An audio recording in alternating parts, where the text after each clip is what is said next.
Hello, xin chào các bạn đã quay trở lại với review 5 phút. Ở cuối tập trước, sau khi bắt Chu Mâu thôn vệ thành công 3 huynh đệ tiên quân Nghị Hoàng, Đường Tam đã liều mạng hấp thu cùng lúc 3 cái hồn hoàn của chúng. Trong lúc hắn tiến vào quá trình gian nan này thì ở phía xa có một đôi mắt luôn dõi theo hắn, sự kinh ngạc cùng tán dương trong đôi mắt không ngừng hiện lên. Và không khiến sự tán dương của người kia phải thất vọng, Đường Tam đã thành công hấp thu 3 cái hồn hoàn 9 vạn năm. Nên theo sự cường đại không ngừng tăng lên trong cơ thể, Đường Tam phát hiện chính mình lại có đột phá, khoảng cách tiếp cận trình độ cấp thần cũng ngày một gần hơn. Trong khi hắn đang hứng phấn thì một giọng nói bỗng vang lên khiến Đường Tam thất kinh, hắn không nhịn được cảnh giác nắm chặt tam xoa kích trong tay. Đường Tam, đã lâu không gặp. Thanh âm cao quý mà uy nghiêm phát ra từ trên không trung phía đối diện Đường Tam. Chủ nhân âm thanh này được bao phủ quanh người kim sắc vàng chói mắt, phía sau nàng là sáu cánh không ngừng vỗ động, giữ vững thân thể nàng. Mặc dù đã trẻ hơn rất nhiều, nhưng Đường Tam có thể nhận ra vị tuyệt sắc gia nhân trước mắt hắn đích thị là thiên sứ chi thần Thiên Nhật Tuyết. Điều làm hắn ngạc nhiên là trong quá trình hấp thu hồn hoàn, chính mình đã phóng ra tinh thần lực dò xét chung quanh, nhưng là từ đầu đến cuối không phát hiện ra sự tồn tại của nàng. Với sự hiện diện lúc này của Thiên Nhật Tuyết, Đường Tam chính là 3 phần khó hiểu, 7 phần chấn kinh, chưa có thể nói rằng tinh thần lực của nàng đã vượt xa mình rồi. Người đến đây đã lâu lắm rồi sao? Đường Tam mỉm cười, lạnh nhạt hỏi lại. Thiên Nhật Tuyết thấy Đường Tam có thể bình tĩnh trở lại nhanh như vậy, trong đôi mắt đẹp không toát ra khỏi một tia thưởng thức, ưu nhã gật gật đầu. Đúng vậy, lúc ngươi bắt đầu đối mặt 3 con kiến, phóng xuất ra lĩnh vực, ta cũng đã đến đây rồi. Mặc dù điều này không nằm ngoài dự đoán, nhưng khi chính nàng thừa nhận, bản thân Đường Tam không tránh được kinh hãi, bên cạnh đó cũng thầm cảm thán. Nữ nhân này tuy là kẻ địch của hắn, nhưng bản thân nàng đã đi theo con đường hướng tới sự công bằng.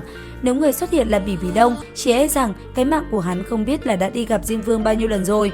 Nghĩ đến đó, nụ cười trên mặt Đường Tam vẫn y như cũ, giống như là đang nói chuyện với một bằng hữu bình thường. Đã lâu không gặp, nhìn qua, người thay đổi rất nhiều. Thiên Nhật Tuyết thở dài một tiếng. Đúng vậy, thật là đã lâu không gặp, thoáng cái đã qua 6 năm dài. Bình thường một đời người cũng không có được bao nhiêu lần 6 năm.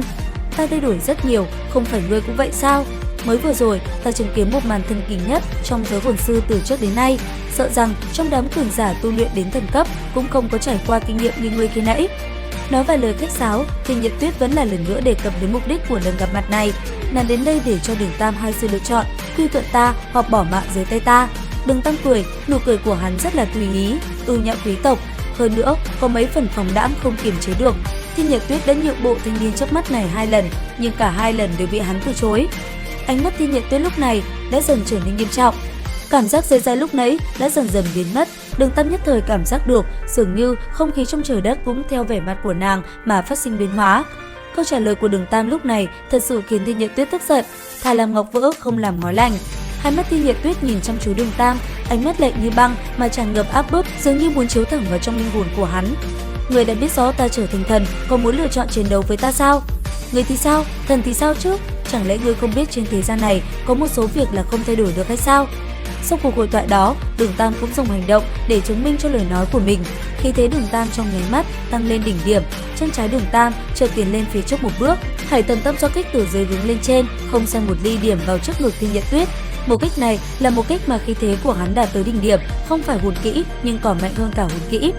Cường giả thần cấp đến tột cùng là mạnh đến mức nào, Đường Tam không biết. Khả năng may mắn thoát khỏi sợ rằng không tới 1 phần, chỉ có toàn lực ứng phó mới có thể tìm được một đường sinh cơ. Cho nên, vừa ra tay, hắn đã đem toàn bộ năng lực của mình phóng thích ra hết mà không hề giữ lại, chuẩn bị liều mạng một trận. Thiên Nhật Tuyết không phóng xuất võ hồn, chỉ là đem thiên sứ thanh kiếm đối chọi lại. Khi hai thanh thần khí va chạm, không gian xung quanh như muốn nứt ra. Một kích vừa rồi, hai cỗ năng lượng kinh người dường như triệt tiêu nhau. Khi Thiên Nhật Tuyết bắt đầu phản kích, Đường Tam liên tiếp lui về, hắn lúc này chỉ có thể bỏ chạy. Từng vòng xoáy mang theo quang mang và vàng thần thánh của Thiên Nhật Tuyết từ trên không trung liên tiếp phóng ra, sát khí khiến Đường Tam chật vật vô cùng. Một lần nữa, thiên sứ thanh kiếm trong tay Thiên Nhật Tuyết khẽ động, cả người như mũi tên lao về phía Đường Tam, cả xâm lâm chấn động mãnh liệt. Đường Tam chỉ có thể đem Hải Thần Tam xoa kích che chắn trước ngực. Ngay lúc này, sự bất lực trào dâng trong cơ thể hắn. Đến đây thì cũng hết tập 249 Đấu La Đại Lục. Xin chào và hẹn gặp lại các bạn ở những video tiếp theo.